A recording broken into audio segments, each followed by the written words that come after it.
What's up, nerds? David Hellman coming to you once again. I told you we were going to start doing Ask the Boys again. Coming to you from Ford Center here at the Star in Frisco. Great choice by my producer, Caden. I really appreciate it, man. It's like 95 degrees outside. So let's stay in here in the AC and answer some of your Cowboys questions. I'm going to start off with one from Luis. You know how I love my timely questions. He says, what are your thoughts on the defensive tackle position? Do you think the Cowboys have a run stuffer on this team? Obviously, I'm guessing, Luis, you're asking this because Malik Collins just broke his foot. He's going to be out until August. Very sad. His third foot injury in the last 2 years. That's even sadder when you think about a guy who weighs more than 300 pounds. To answer your question, I'm curious about this, to be totally honest, because, okay, you got Brian Price, you got Daniel Ross, you got Richard Ash. Three guys who fill that role, but maybe don't inspire fear in the hearts of offensive linemen. No disrespect to them, but you know, maybe you try to upgrade that position through free agency. Obviously, you have David Irving. You brought in Jihad Ward during the draft. I don't know if that's enough to go to training camp, though. I wouldn't be surprised if they try to add a veteran while Malik is on the mend.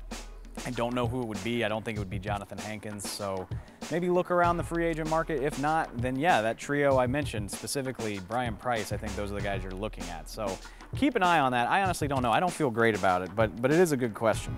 Adam, who's a real jerk, this isn't necessary, but he says, who returns from suspension first, Randy Gregory or Robinson Cano? Yes, Robinson Cano suspended for 80 games from the Seattle Mariners, of whom I am a fan. I don't appreciate the smart aleck comment, but it does raise a good point about Randy Gregory. He's supposed to apply for reinstatement. If he does that, the commissioner has 2 months to consider his appeal, which means that a decision would be made right up around the time the Cowboys go to training camp. Personally, I'm gonna just jump in the pool and say, I think Randy Gregory winds up at training camp one way or the other. I don't know how it's gonna work out. I don't know if he makes the team. I don't know if he stays out of trouble. But I think when all is said and done, when the Cowboys go to training camp, I think old Randy Greggs is gonna be a part of it. It's just kind of like this gut feeling that I have. And plus, Robinson Cano can't come back until August anyway, Adam. I want to call you something meaner, but this is a family program here on Ask the Boys, so I'm going to leave it at that and move on to Christy, who says, will number 82 be retired? Cowboys don't really do that. 12, 8, 22, none of those are retired. They just don't usually give them out. I would be surprised if they give out 82 anytime in the near future, but retiring numbers isn't really something the Cowboys do. Speaking of tight ends, got a question here from Larry. He wants to know, aren't you hindering the offense by not making a role for Rico Gathers while he develops?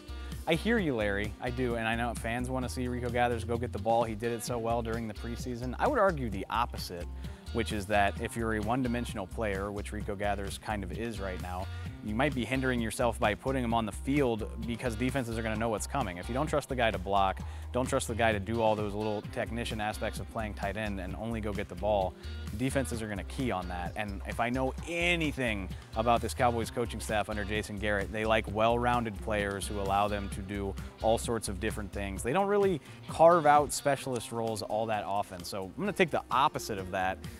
It's an interesting story. Rico's going to have a chance to prove himself at training camp, you would think, and we'll see how far he's developed, because I think his development in blocking and those types of things is going to determine whether or not he gets a spot on the team.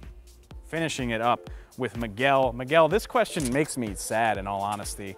He asks, who's going to take over the role of king of the dance moves for the Cowboys on this current roster? If you take a look at it, Terrell McClain just signed in Atlanta. He's not coming back to Dallas. Byron Bell's not on the team anymore. Keith Smith is in Oakland now. Those are the three guys who make practice fun because they dance every Friday. It's the best. Like they have moves. You saw Byron Bell on All or Nothing if you watched that show. Guy's got some moves for a dude who weighs 320 pounds. I think it's got to be a defensive lineman. That's how this whole thing started anyway. DeMarcus Lawrence is probably too cool. Like, he's the leader guy. I don't see him doing it. So my underdogs here, Jihad Ward, don't know anything about him other than that they call him Dr. J.